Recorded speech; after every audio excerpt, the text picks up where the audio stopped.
Oh, hello. A year ago today, I earned my first ever video takedown and channel strike from YouTube for the craptacular movie that is Agent Recon.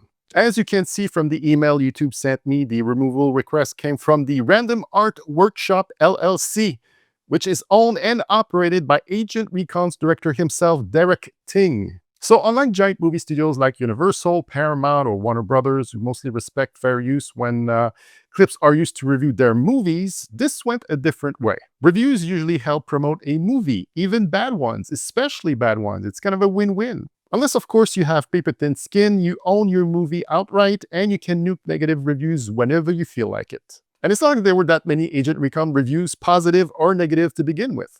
Agent Recon was pretty much ignored across the board, so you'd think any publicity is good publicity. Whether your movie is good or really crappy, it might still pique someone's curiosity enough to check it out. I personally reviewed it because of Chuck Norris, because it was his first movie in 12 years. I wanted to see what could possibly lure him out of retirement. Turns out the answer was this. When my review was taken down, I said to myself, fuck it, I'll just move on and maybe post it on my Patreon someday whenever I actually start that up. But looking back now, I don't love the idea of being silenced for having an opinion, a perfectly valid one, just like everyone else's, who didn't magically love this movie. He made a bad movie. People should know it. And honestly, he should know it too. Hell, maybe he'll learn from reviews like mine and the few others who dared review it.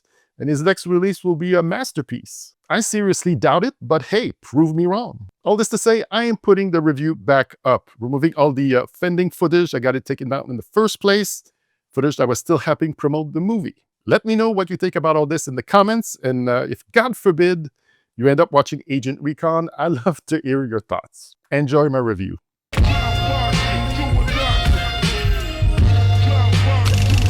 Hey, what's up everyone? Paul from Grindhouse Funhouse. Agent Recon is the movie that got Chuck Norris out of retirement. The Expendables 2 back in 2012 was the last movie he appeared in, which in it he had a small cameo. I heard another rumor that you were bitten by a king cobra.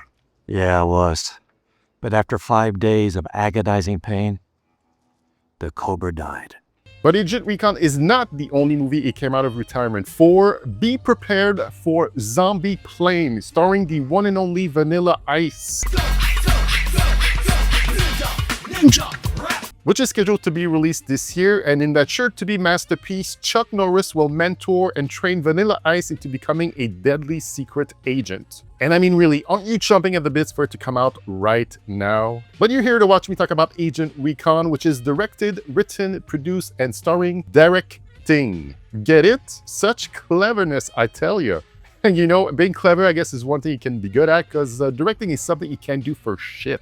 So the plot of Agent Recon is some sci-fi nonsense about ancient alien invading our world, and regular people getting turned into alien zombies with their DNA being injected inside of them, also infected by red dust, all dressed like they're spending an afternoon at a paintball corporate retreat. Derek Ting plays a super soldier that's a half-human, half-alien that shoots blue energy balls out of his hands. He teams up with an old soldier played by Mark Singer and his ragtag team of soldiers, and an old robot played by Chuck. This all goes down in a compound in the middle of nowhere where they kill a lot of aliens and try to save the old soldier's daughter, and it doesn't really matter. First of all, I just want to say that I obviously knew what I was getting myself into watching Agent Recon. I mean, just the trailer alone, you know pretty quickly what you're getting yourself into. Like, this ain't my first rodeo with these kind of movies. You watch them hoping you might discover a new genuinely so bad it's good movie that you want to talk about and share with the people, but 99% of the time, it's crap like this. I first thought that this was Derek Ting's lifelong goal to live his boyhood dream of one day joining forces with Chuck Norris on a mission in an action movie, and then brag to his buddies that he made this happen. That this was a vanity project because he's the director, writer, producer, and star of it. But I found out after watching the movie that this is a trilogy. Agent and Agent Revelation came before this and look as cheap as this one. And it's not even Chuck Norris's role to call his own. Michael Dorn, Worf from Star Trek The Next Generation, played his character in Agent Revelation. And here's the thing, I can't even say that this is Neil Breen level bad. At least with his movies, his obliviousness on how terrible his movies are is super entertaining. Derek Ting knows what he's doing here, and he's doing it on the cheap.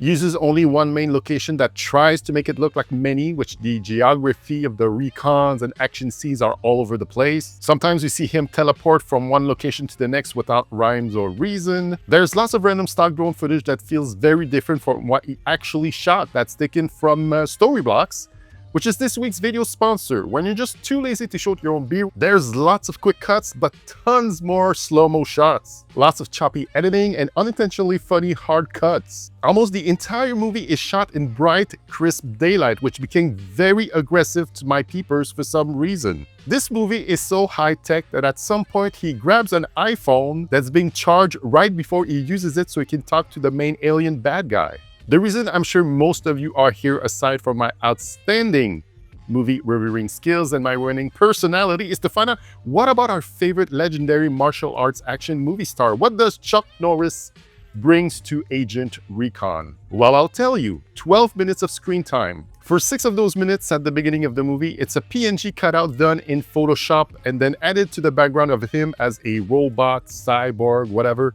staring silently in the distance in software updating mode, because Chuck Norris never looks down the lens of a camera. The camera lens look at Chuck Norris.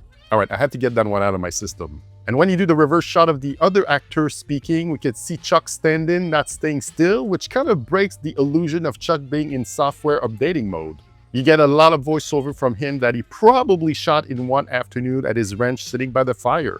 And the other 6 minutes are him actually in the last 20 minutes of the movie, being alive, holding a minigun, getting his Jesse Ventura on from Predator. He'll throw a few punches here and there and shove people to earn his large one-day paycheck.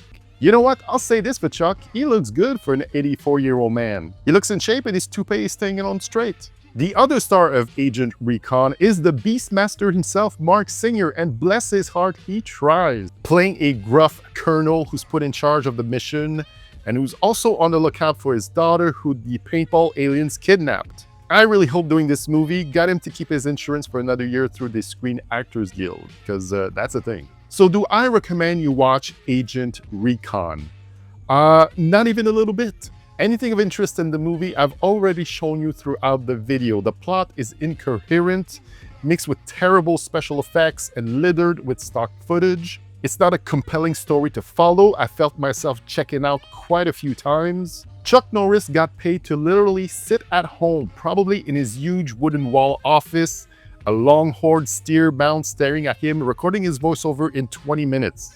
And then showed up one afternoon at the New Mexico compound to shoot a huge gun that doesn't feel like it's hitting anything, like you would watch him do 40 years ago in a much better action movie like, say, Invasion USA, because he still give a shit back then. But if you really need to see him in this, just skip to the last 20 minutes and see what you get out of it. And I just hope that Chuck gets to do one more respectable movie to close out his, one could say, impressive action movie filmography. And yes, we can even include Top Dog in this scenario because it can be ending on Agent Recon or the upcoming Zombie Plane. Expendables 2 would have been a nice, clean ending.